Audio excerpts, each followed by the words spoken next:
Hello everyone. आज के इस लेक्चर में हम फाइनली अपना फर्स्ट C++ प्रोग्राम लिखना स्टार्ट करेंगे। लेकिन कोड लिखने से पहले कुछ बेसिक कॉन्सेप्ट समझना बहुत ज़रूरी है, क्योंकि अगर ये कॉन्सेप्ट्स क्लियर होंगे तो आगे प्रोग्रामिंग समझना काफ़ी आसान हो जाएगा आपके लिए। सबसे पहले हम बात करेंगे सी आउट की। सी आउट बेसिकली है क्या? C++ में अगर हम कोई भी मैसेज स्क्रीन पे डिस्प्ले करवाना चाहते हैं तो इसके लिए हम सी आउट यूज़ करेंगे। In simple words, C out हमें अलाउ करता है कि हम कंप्यूटर से आउटपुट स्क्रीन पे कुछ भी हम शो करवा सकते हैं, कोई भी मैसेज शो करवा सकते हैं। उसके बाद इस स्टेटमेंट में हमारे पास आता है लेस देन का साइन। इसको बेसिकली हम इंसर्शन ऑपरेटर कहते हैं। इसका मतलब ये होता है कि जो डाटा हम लिख रहे हैं वो सी आउट के ज़रिए स्क्रीन की तरफ सेंड हो जाए। फिर हम यूज़ करेंगे डबल कोट्स और इसके अंदर अपना मैसेज लिखेंगे। अच्छा, जो भी टेक्स्ट डबल कोट्स के अंदर लिखा जाएगा वही जो टेक्स्ट है वो स्क्रीन पे डिस्प्ले हो जाएगा। एंड पे हम इस स्टेटमेंट को क्लोज कर देंगे सेमीकोलन से। अच्छा, आप सेमीकोलन को बेसिकली प्रोग्रामिंग लैंग्वेज का फुल स्टॉप कह सकते हैं। अगर आप सेमीकोलन मिस कर देंगे, ऐड नहीं करेंगे, तो जो आपका कंपाइलर होगा वो आपको एरर दे देगा। इसके अलावा एक और चीज़ समझने वाली है कि जो सी आउट है ये केस सेंसिटिव है। लाइक सारा जो है आपने स्मॉल में लिखना है। आप इस तरह नहीं लिख सकते कि सी को कैपिटल लिख दें और आउट को जो है आप स्मॉल लिख दें, तो आपका जो प्रोग्राम है वो रन नहीं होगा। मोस्टली जितने भी हमारी प्रोग्रामिंग लैंग्वेजेस हैं वो केस सेंसिटिव ही हैं, लेकिन जो HTML है और SQL है वो हमारा केस सेंसिटिव नहीं है। होपफुली आपको समझ आ गया होगा कि सी आउट क्या है और ये इंसर्शन ऑपरेटर जो है ये क्या होता है, और कोई भी मैसेज हमने प्रिंट करवाना है उसको हम डबल कोट्स में लिखते हैं और एंड पे हम सेमीकोलन लगाते हैं। अब हम कोड एडिटर की तरफ चलेंगे और वहाँ जाके अपना फर्स्ट C++ प्रोग्राम लिख के देखते हैं। अच्छा, ये हमारा जो है कोड एडिटर है। पिछली वीडियो में मैंने आपको बताया था कि डेव C++ को आपने किस तरह इंस्टॉल करना है और उसमें कोड को आपने किस तरह लिखना है।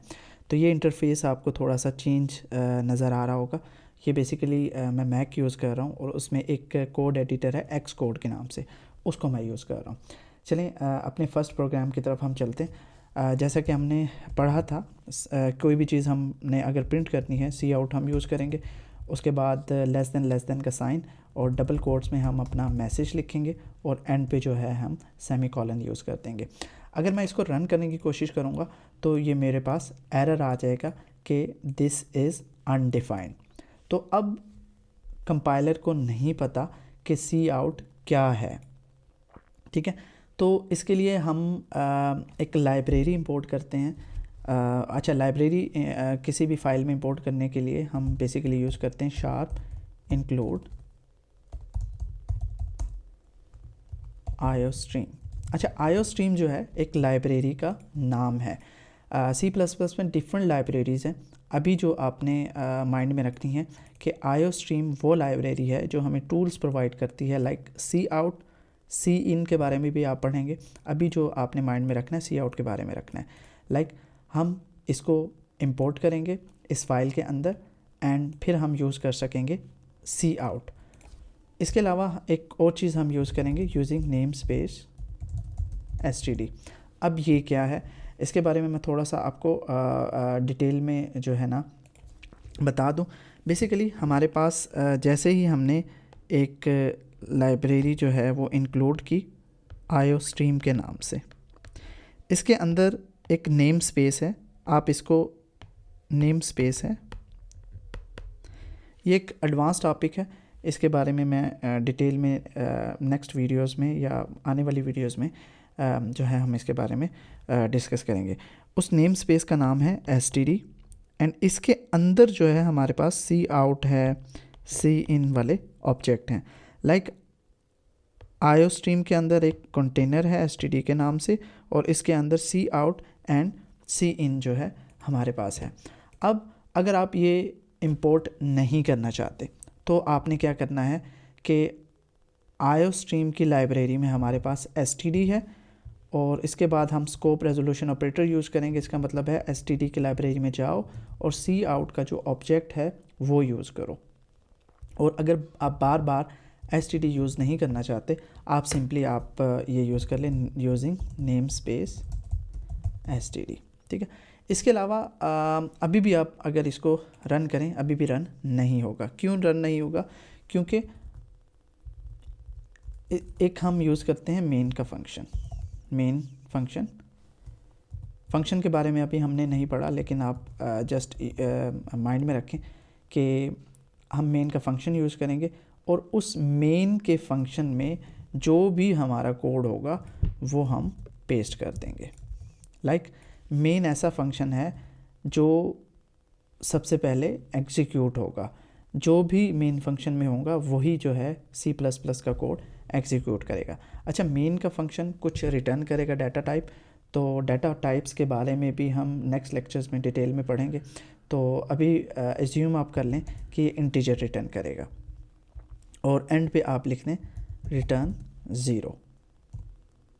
इसके बारे में भी हम डिटेल में पढ़ेंगे कि डाटा टाइप जो है ये मेन का फंक्शन जो है रिटर्न करेगा एक इंटीजर डाटा टाइप, इसलिए हमने ये लिखा। अगर आप ये ना भी लिखें तो आपका कोड बेसिकली रन हो जाएगा। अच्छा, अब मैं इसको कोड को रन करता हूँ। ये सबसे पहले बिल्ड होगा, फिर जो है ना ये देखें हेलो वर्ल्ड जो है प्रिंट हो गया। अब ये जो है एक्स्ट्रा मैसेज है, तो अगर हम चाहते हैं कि हेलो वर्ल्ड जो है इसके बाद हम एक इस लाइन को एंड कर दें और इसके बाद जो भी आए वो नेक्स्ट लाइन में आए, उसके लिए हम यूज़ करते हैं एंड एल। इसका मतलब है एंड लाइन। अब मैं दोबारा इसको रन करूं तो ये देखें इधर जो है हमारे पास ये एंटर आ गया है। नेक्स्ट लाइन में जो भी चीज़ होगी वो शो हो जाएगी। अच्छा, अभी आप ने इसमें देखा कि हमने कुछ एक्स्ट्रा चीज़ें ऐड की, लाइब्रेरी यूज़ की, फिर यूजिंग नेम स्पेस, फिर हमने मेन का जो है फंक्शन यूज़ किया just to print out hello world, ठीक है। तो अगर आप इसको रिमूव कर दें कोड से, ठीक है, ये वाला जो कोड है ये आपको हर हाल में यूज़ करना होगा। इसको हम कहते हैं बॉयलर प्लेट कोड, ठीक है। ये वाला कोड जो है आपको हर कोड में यूज़ करना होगा। होपफुली आपको इस कोड की समझ आ गई होगी कि ये किस तरह काम करता है। अच्छा, आजकल के दौर में AI का दौर है, तो कुछ स्टूडेंट सोचते होंगे कि हम कोड जो है AI से जनरेट करवा लें। अच्छा, आप कोड को AI से तो जनरेट करवा लेंगे, लेकिन उस कोड की समझ होना आपको बहुत ज़रूरी है। आपको अगर उस कोड की समझ नहीं आएगी तो आपको नहीं पता लगेगा इस कोड में क्या हो रहा है और ये फंक्शन जो है हमने यूज़ किया ये किस लिए यूज़ किया। अच्छा, एक दफ़ा और मैं रिवाइज़ करता हूँ आपको। तो सबसे पहले सी आउट के बारे में मैंने आपको बताया कि सी आउट कोई भी चीज़ अगर हमने आउटपुट करनी है तो उसके लिए हम क्या यूज़ करेंगे, सी आउट यूज़ करेंगे। अच्छा, सी आउट हमारा किस लाइब्रेरी में है? हमारा सी आउट है इस लाइब्रेरी में। ये हमारे पास एक लाइब्रेरी है और इसके अंदर हमारे पास एक कंटेनर है CSTD का एंड इसके अंदर सी आउट है। तो ये सबसे पहले हमने लाइब्रेरी इस फाइल में इंक्लूड की, फिर हमने जो है इसको STD को भी इधर डिफ़ाइन कर लिया, फिर हमने सिंपली सी आउट यूज़ करके इसको हमने अपना मैसेज जो है प्रिंट करवा दिया। अच्छा, इसको बेसिकली हम प्री प्रोसेसर डायरेक्टिव्स भी कहते हैं, प्री प्रोसेसर डायरेक्टिव्स। इसके बारे में भी हम थोड़ा सा डिटेल्स में नेक्स्ट लेक्चर्स में या आने वाले लेक्चर्स में पढ़ेंगे। तो इसमें अगर आपको कोई चीज़ समझ ना आई हो तो आप कमेंट्स में काइंडली मुझे बता सकते हैं। अब नेक्स्ट लेक्चर में इंशाल्लाह हम वेरिएबल्स और डाटा टाइप्स के बारे में पढ़ेंगे। अपना ख्याल रखिएगा। अल्लाह हाफ़िज़।